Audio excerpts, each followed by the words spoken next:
சற்று முன் கிடைக்கப்பெற்ற மிக மிக முக்கியமான செய்தி ஒன்று வெளியாகி உள்ளது.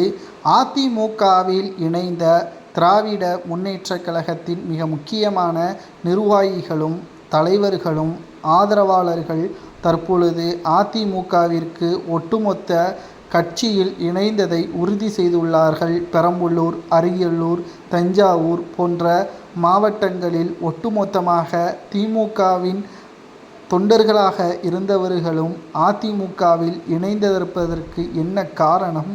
குறிப்பாக உதயநிதி அவர்களும் திமுகவின் மூத்த அமைச்சர்களும் வாரிசின் அடிப்படையில்தான் பதவிகளும் வழங்கப்படுவதாகவும், தங்களுக்கான மரியாதை கட்சியின் தலைவர்களுக்கு போஸ்டர்கள் ஒட்டப்படக்கூடிய வகையில்தான் அமைந்திருக்கிறது.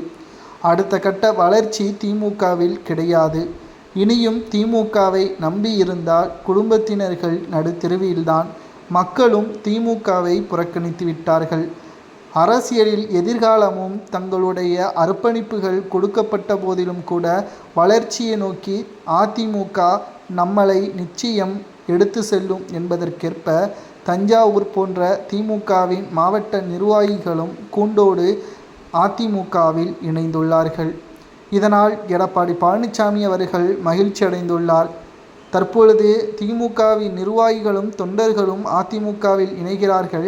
அடுத்து அதிமுகவில் ஒட்டுமொத்த ஆட்சி அதிகாரம் வந்த பிறகு திமுகவின் கட்சியை கலைக்கக்கூடிய நிலைமையே உருவாகும்.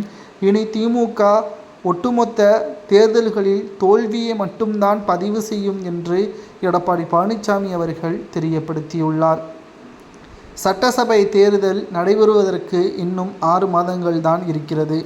மாவட்ட செயலாளர்களுக்கு ஆலோசனை கூட்டத்தின் பொழுது ஸ்டாலின் அவர்கள் கூறியது, தேர்தலில் தோல்வியடையும் தொகுதிகளில் உள்ள மாவட்ட செயலாளர்கள் பதவி பறிக்கப்படும், கட்சி எடுக்கக்கூடிய நடவடிக்கைகளுக்கு கட்டுப்பட வேண்டும் என்று ஸ்டாலின் அவர்கள் தெரிவித்துள்ளார்.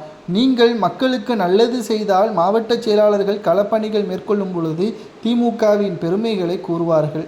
நீங்கள் செய்தது எல்லாமே ஊழல், பிறகு எப்படி மக்கள் திமுகவை வெற்றியடைய வைக்க முடியும்? மக்களிடம் மாவட்ட செயலாளர்கள் பேசும்போதே எங்களுக்கு சொன்ன வாக்குறுதி என்ன ஆனது என்பதை நேரடியாக கேட்கிறார்கள். ஆனால் திமுகவின் தலைமைக்கு இது புரியவில்லை என்று கூறிதான் மாவட்ட செயலாளர்களும் அந்த ஊர் திமுகவின் தலைவர்களும்